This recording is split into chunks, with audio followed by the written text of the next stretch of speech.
ሰላም ሰላም ውድ ያስኔ የቃቂዋ ቻናል ተከታዮች በያላችሁበት የፈጣሪ ሰላም ይድረሳችሁ እያልኩኝ ለቤቴ አዲስ የሆናችሁ ቤተሰብ ሆኖ ላለው በጣም ይቅርታ አድርጉልኝ ቤተሰቦቼ። በጣም እየጠፋው ነው። እንግዲህ ያው የመዳብ ቅመም የሆናችሁ ትረዱኛላችሁ ብዬ አስባለሁ። ስራ በጣም ቢዚ እያደረገኝ ነው። ያው ካሜራ ያለበት ቤት ነው ያለሁትና ይቅርታ አርጉልኝ። ያው ዩቲዩብም ይቅርታ አርግልኝ። ምክንያቱም ዩቲዩብ ከተጀመረ መቋረጥ የለበትም። እንግዲህ ጠንክረን መስራት ነው። ዩቲዩብ ካልሰራችሁ ምንም አይነት ለውጥ አይሰጣችሁም ታውቁታላችሁና ያው ከመዳብ ስራ ጋር እየታገልኩ ነው። እናንተም ደግሞ እንደምታበረታቱኝ ተስፋ አደርጋለሁ። የሀገሬ ልጆች ሙስሊም ክርስቲያን ወገኖቼ ሰላማችሁ ይብዛ እያልኩኝ እንግዲህ ስለ አብርሽ ስለ ሄርሜላና ስለ ኤፍሬም ስለ ሩታ እንግዲህ ትላንትና የተከሰተ አይታችኋል። ድራማው እንግዲህ እየቀጠለ ነው። በአዲስ መልክ እንግዲህ በአዲስ አጀንዳ በአዲስ ስክሪፕት ሊመጡ እያሰቡ ነው። ምክንያቱም ትላንትና ሄርሜላና ኤፍሬም እርቅ አውርደዋል። ይቅርታ ጠየቃት፣ ይቅር ብለዋለች። እንግዲህ ከልቡ ይሁን አይሁን እኔ ከልቡ ነው አልልም። ኤፍሬምና ሩታ የሆነ ተንኮል ይዘው መጥተዋል። ተንኮላቸው ምንድነው? ሄርሜላና አብርሽን የመለያየት ድራማ ሊሰሩባቸው ነው ይመስለኛልና ምክንያቱም እንዴት እናንተስ ኮሜንቶች እንዴት አመናቿት ሩታን ማለት ነው። ምክንያቱም ሩታ በጣም የተጎዳች ልጅ ናት። ልቧ የተሰበረ ሰው ናት። ሶሪ የልጇ አባት የምትወድ የምታፈቅረው ያውም በአደባባይ የኢትዮጵያ ሕዝብ በሙሉ የሚያውቃቸው ጥንዶች በቃ ምንድነው ፍቅርን ያሳያት ፍቅርንም ደግሞ ያሳየችው ብዙ ነገሮች የተፈተኑ በብዙ እሳት ያለፉ ጥንዶች ነበሩና እንግዲህ በመሃል ያው ሄርሜላ የምትባል ልጅ መጣች። እንግዲህ የአብርሃምና የሩታ ፍቅር አቆመ። በጣም ያሳዝናል። አብርሽና ሩታ የአንድ ሳንቲም ገጽታዎች ናቸው። ሩታ ተብሎ አብርሽ ነው፣ አብርሽ ተብሎ ደግሞ ሩታ ናት ማለት ነው። ሰርች እንኳን ሩታ ብላችሁ ዩቲዩብ የትኛው ሚዲያ ላይ ሰርች ስታረጉ አብርሽ ብሎ ይመጣል ማለት ነው። ስለዚህ እንደዚህ ዋጋ የተከፈለ ፍቅር ዋጋ ከፍለው ከፍቅር አልፈው ተጋቡ አለ። የኢትዮጵያ ሕዝብ ጉድ እስከሚላቸው ተጋቡ። አመት እንኳን አልሞላቸውምና ተጋቡ። ወለደች። እንግዲህ ወልዳ አራስ ሆና ነው የተጣሉት። እስካሁኗም ድረስ እየተጣሉ ነውና እንደዛ ዋጋ የከፈለችበት ፍቅረኛዋ ቀምታት ሄርሜላ ፊት ለፊቷ እየተገናኙ እና እንደ እህት እንደ ጓደኛ እንደ ቤተሰብ እንቀጥል እያለች ድራማ ለመስራት እንግዲህ እየሞከረች ነው ሩታ። እና የሁሉን ዋጋ የከፈለችው ፍቅሯ በቀላሉ አሳልፋ ትሰጣለች ብላችሁ አመናችኋት ወይስ ድራማው አምናችሁ ተቀበላችሁ? ተመልካቾቼ ሩታና ኤፍሬም ያሰቡት ተንኮል አለ። በቃ በአብርሽና በሄርሜላ መካከል ያለው ፍቅር ሊያፈርሱት እንደተባለውም ከዚህ በፊት ብላለች። ትንሽ ጊዜ ነው ቢቆዩ እለያያቸዋለሁ ብላለች። እና በምን አይነት መንገድ ትለያያቸዋለች ብላችሁ ታስባላችሁ? የእውነቴ ነው ምላችሁ። ምክንያቱም በቀላሉ አትፋታቸውም። በቀላሉ እጇ አትሰጥም። ዋጋ ከፍላበታለች።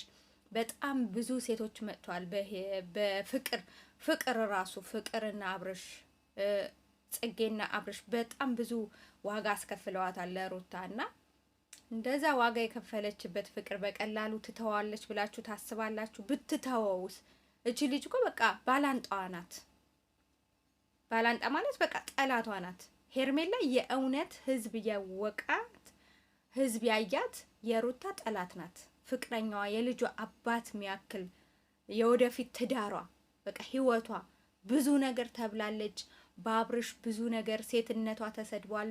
ቤተሰቧ ተሰድቧል። ኢቭን ሀገሯ ቡታጀራ ስም ተጠርቶ ተሰድባለች እቺ ልጅ በሩታ እና በአብርሽ ፍቅር ማለት ነውና ያ ሁሉም ዋጋ የከፈለችበት ብዙ ሰዎችን ደግሞ በአብርሽ በኩል አጥታለች። ቤተሰቦቿን በእህቷን ተሰድባለች። ያሁኑን አይደለም የመጀመሪያው ነው ማየት ያለባችሁ። ስለዚህ ብዙ ዋጋ የከፈለችለት ፍቅር እንደ ቀላል አውጥታ ምሰጣት ይመስላችኋል? ወይም ደግሞ ኦኬ አብረሽና ሄርሜላ ፍቅረኛሞች ሆኑ፣ እሺ ብላ ትቀበላለች? ልቧስ እሺ ብሎ ይቀበላታል? እኔ ምንም በቃ የሆነ ግራ ተጋብቻለሁ። ብቻ ዛሬ ወይ ነገ ጠብቁ፣ የሆነ ድራማ ይሰራል። በቃ የሆነ ነገር አስበው ነው ኤፍሬምና ሩታ በዚህ ደረጃ ራሳቸውን ዝቅ አርገው፣ በተለይ ሩታ ራሷን ዝቅ አርጋ ቅድሚያ ሄርሜላን ሰላም ልበላለች ማለት ነው። ስለዚህ አቀራርበው የሆነ ድራማ ሰርተው ሁለቱ ሊያለያዩአቸው ነው ያሰቡት ብዬ ነው ግምቴ ማለት ነው። እንደዛም ነው ደግሞ የሚሆነው። በቃ የእነሱ ነገር ሊቆም ነው ማለት ነው። የሩታና የአብርሽ ብጥብጥ በዚህ ብቻ ሊቆም ነው እና አምናም አልተቀበለችም በቃ። ምክንያቱም ሩታ በጣም ከባድ ሰው ናት። እስከዛሬዋ ድረስ ብዙ ነገሮች ተጋፍጣ መጥታለች። በጣም ብዙ ሴት ልጅ መጋፈጥ የሌለባትን ጉዳዮች ተጋፍጣ እዚህ ጋር ቆማለች። ስለዚህ በቀላሉ ማነው ሄርሜላ አሳልፋ ለአብርሽ አሰጠውም። አንደኛ አብርሽና ሩታ ልጅ አለ በማከከላቸው፣ እየመጣ ነው፣ ቤቷ እየሄደ ነው። በብዙ ነገር ማግኘት ትችላለች አብርሽን። ግን ያሰቡት ነገር አስበዋል። ከልባ አይደለም ይቅርታም ሰላምታዋም በቃ ቻው እሺ መልካም ጊዜ ይሁንላችሁ ምናምን፣ ይሄ ውስጡ እየተቃጠለ ምላሱ ብቻ ደስተኛ ሰው እንደዛ ነው የሆነችው ስተሰናበታቸው ራሱና። ኤፍሬም ደግሞ ያው ድራማው ይሆን አላቅም፣ በየቦታ እነ ብሩኬ ጋም ሄዶ ይበጠብጣል። ብዙ ቦታ ሄዶ ስራው መበጥበጥ ነው እንግዲህ። ያው የተሰጠው ምንድነው አክቲንግ ሊሆን ይችላል፣ እሱ ምንም አይፈረድበትም። እና ሩታና ኤፍሬም ሌላ ድራማ ይዘው ይመጣሉ ብዬ አስባለሁ። እናንተም ቤተሰቦቼ ሀሳባችሁን አይ ሩታ ከልቧ ነው ይቅርታ ያለችው፣ ከልቧ ነው እህትነት ጓደኝነት የሄርሜላን የፈለገችው ከልቧ ነው፣ ሌላ ድራማ ከጀርባው የለም፣ ምንም ነገር አላሰበችም የምትሉ ከሆነ ሀሳብ ስጡ። እኔ ግን አስኒ ምን አለችኝ በሉ። 2 ቀን 3 ቀን ሌላ ታሪክ ይፈጠራል። አሁን ትላንትና የተለቀቀው ቪዲዮ በሩታ ነው። ዛሬ ወይ በአብርሽ ወይ በሄርሜላ ወይ በኤፍሬም ይለቀቃል። እስቲ እናያቸዋለን። ለምን ይሄ ዩቲዩብ ነው፣ የሚቆም ነገር አይደለም። አዳዲስ ሀሳብ ነው ይዘው የሚመጡት።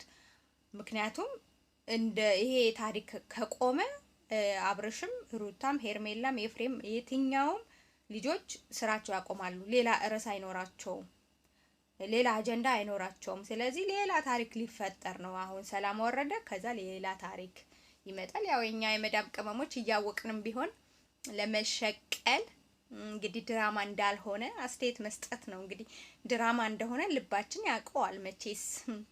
መቼስ እኛን አሸውዱን እንደ አብርሽና ማነው አብርሽና ሄርሜላ ቤቱን የከፈቱት እነሱ እንዳለችውም ትዝታ ዩቲዩበር ግን የተለቀቀው ቪዲዮ ሩታ ላይ ከዛ ዛሬስ እንትና ማናት ሩታ መጀመሪያ መግቢያ ቪዲዮ ትሰራለች። ከዛ ወይም የላስት ላይ ሄርሜላ ላይ ወይም አብርሽ ላይ ይለቀቃል፣ ወይም ኤፍሬም ላይ። ወይኔ የመዳብ ቅመማናታችን ላይ እኮ ነው ድራማ የሚሰሩት።